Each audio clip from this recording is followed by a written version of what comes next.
اليوم احنا في عدني كافي. اليوم تم توفير جولدن عدني، اول محل يعمل الشاي هذا، وانصح اي واحد يشاهد الفيديو يجي له هنا ويطعمه. ما قد حدا عمله ولا يمكن قد طعمته، بس طعمه خرافي. انصح اي واحد يجي يطعمه. وبهذا المناسبة تاريخ 1/1 بمناسبة عيد ميلاد اليمنيين كلهم، باي 1 فري بمناسبة 1/1.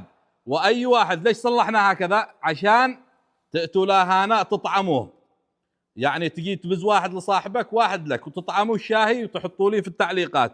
واليوم الثاني تاريخ 2/1 تدفع كل واحد ثمنه. بس هذا المناسبة عملناها عشان تأتوا لهنا وتطعموه، لان احنا عملنا تحدي، لان هذا الشاهي جولدن عدني مش موجود. مثل ما قلنا لكم، شاهدوا وتعالوا وصلحوا متابعة للصفحة. وأقول قولي هذا وأستغفر الله لي ولكم.